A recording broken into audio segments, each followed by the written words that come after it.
Itu semua berawal saat aku 5 tahun.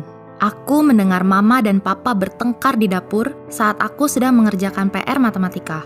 Aku sering mendengar mereka bertengkar sebelumnya, tapi kali ini berbeda. Dulu, aku hanya mendengar teriakan. Tapi kali ini, aku mendengar suara hantaman keras, kaca yang pecah, lalu hening, seakan selamanya. Tak lama, keributan terjadi sekali lagi ketika petugas kepolisian masuk melalui pintu dan berlari ke arah dapur di mana teriakan mulai terdengar lagi. Aku ingat perasaan yang belum pernah kurasakan sebelumnya, sesuatu yang aneh, campuran takut dan amarah mendidih di dalamku. Pikiranku seakan berhenti dan aku ingin berteriak atau menangis, tapi sesuatu dalam diriku ingin kabur. Hal terakhir yang kuingat hari itu adalah melihat mama dituntun keluar rumah dengan pergelangan tangan yang berdarah. Aku tidak pernah melihat papa lagi sejak itu, dan aku dikirim untuk tinggal dengan tante. Mama akan mengunjungiku dari waktu ke waktu, walaupun aku berharap ia tidak datang, karena yang akan dilakukannya adalah meneriakiku seperti, "Aku tidak ingin punya putri sepertinya." Mama memberitahuku, andai aku tidak lahir, hidupnya akan lebih mudah, dan aku adalah kesalahan yang harusnya diaborsi sejak dulu. Hidup menjadi lebih sulit ketika kakak lelaki tiriku memutuskan untuk bermain denganku dengan berbagai cara dengan mengatakan bahwa itu normal, walaupun itu tidak. Aku berumur 9 tahun saat itu, dan ini menjadi rahasia kecil kami selama 2 tahun ke depan. "Naik sini untuk main, permainan rahasia kita," katanya. "Jangan bilang siapa-siapa ya. Kalau tidak, nanti kamu kena masalah," katanya lagi. Aku mulai menjadi sosok yang pendiam, menyembunyikan semuanya sendirian tanpa ada orang untuk diajak bicara. Tidak punya mama, papaku entah di mana, dan kakak tiri yang selalu menyentuhku sampai aku berumur 11 tahun, membuatku memiliki emosi yang tak stabil sampai akhirnya aku menyakiti diriku sendiri. Aku akan mengiris tanganku sebagai pelepasan tekanan, tapi sejujurnya, itu untuk mendapatkan perhatian seperti yang lain. Aku tidak punya siapapun untuk berpaling. Aku benci hidupku, apa yang terjadi, dan aku menjadi musuh abadi untuk diriku sendiri. Ketika tanteku tahu apa yang kulakukan, ia mengirimku ke rumah sakit jiwa.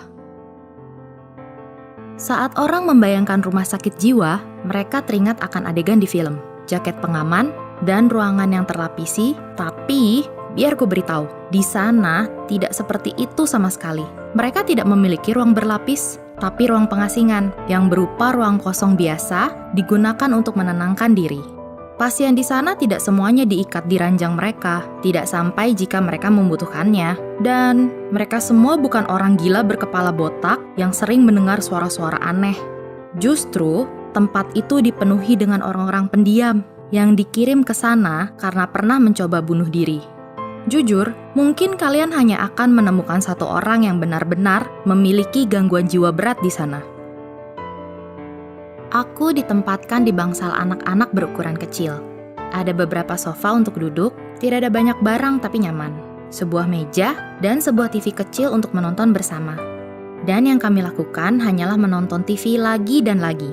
Jika tidak sedang menonton, kami biasa bicara dengan psikologis yang akan menanyakan beberapa pertanyaan ini dan itu, kemudian meninggalkan kami untuk menonton film lagi. Aku di sana selama 3 hari, dan walaupun hanya sebentar, itu adalah yang pertama dari banyak kunjungan yang akan kulakukan.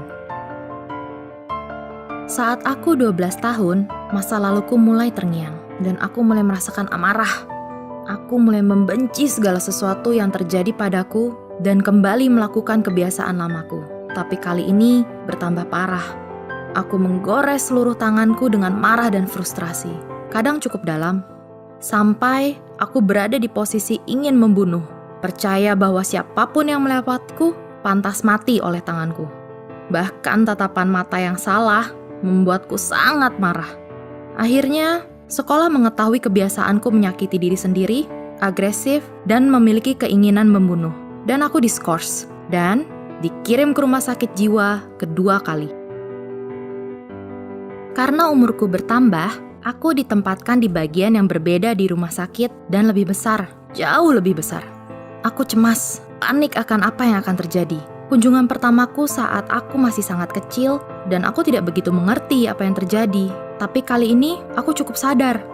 Tanganku gemetar dan suaraku gagap saat bicara. Aku menghabiskan hari-hari pertamaku sendiri. Sangat marah karena aku kembali ke sana sehingga aku menutup diriku. Tidak berinteraksi dengan apapun yang ditawarkan kepadaku. Kemudian, suatu hari perawat masuk ke kamarku dan bilang, "Demi, ayo ikut aku, kita akan berkeliling."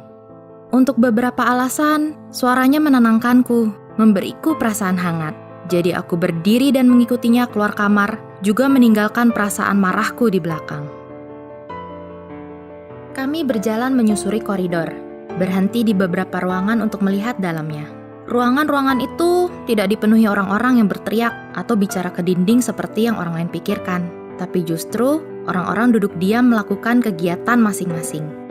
Semakin kami berjalan, semakin pertahananku menurun dan aku mendapati diriku terhanyut dalam warna-warni, bentuk, dan suara. Aku bisa melihat biru, merah, dan hijau, mendengar manik-manik bersuara saat jatuh ke meja. Indraku seperti terstimulasi dengan cara yang tidak seperti sebelumnya.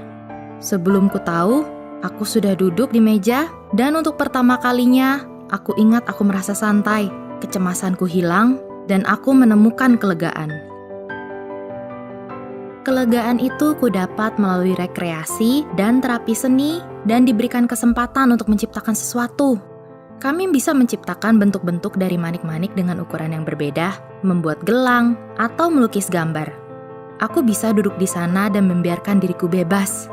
Aku suka melihat warna-warna di lukisanku yang menyatu dari gelap ke terang. Aku suka perasaan saat manik-manik bergerak dan suara yang mereka keluarkan saat bergulir di untayan dan menyentuh satu sama lain. Membuat gelang juga membantu mengingat yang kusukai di pikiranku, seperti memberi mereka nama dan menyimpan mereka di dekatku. Dari semua itu, rekreasi adalah hal yang paling kusukai selama aku tinggal di rumah sakit. Orang-orang yang kutemui di sana bukan orang gila yang agresif, tapi menderita depresi karena hal-hal yang mereka pikir tidak dapat disembuhkan. Sering waktu seperti kasusku, kami adalah pribadi pemarah yang memiliki trauma masa lalu dan tidak tahu bagaimana mengekspresikan rasa frustrasi diperlakukan tidak baik yang dilakukan orang lain kepada kami. Jadi kami mengeluarkannya dengan amarah yang tidak terkendali. Sisi baik berada di rumah sakit adalah dikelilingi orang-orang yang mirip denganmu, menghadapi masalah ini bersama dan saling menguatkan satu sama lain benar-benar bisa memulihkanmu. Kegiatan yang diberikan, terapi kelompok, waktu untuk diri sendiri, dan waktu hiburan seperti pijakan dari bangunan dan pengobatan yang membantu keluar ke sisi lain dengan pikiran yang berbeda dan jalan berbeda untuk melewati dinding itu. Hari ini, aku bisa bilang secara resmi sudah 4 bulan bebas dari menyakiti diri sendiri, depresi, dan keinginan untuk bunuh diri. Ada kala di mana aku yakin tidak akan bisa melewati ulang tahunku yang ke-15. Tapi coba tebak, aku melewatinya. Rumah sakit seperti ini sering mendapatkan reputasi buruk karena film-film. Tapi, aku ingin siapapun yang menghadapi masalah yang sama denganku untuk tahu bahwa tidak ada yang perlu ditakuti. Rumah sakit bisa membantumu, dan kalian tidak perlu takut untuk mendapatkan dukungan yang kalian butuhkan.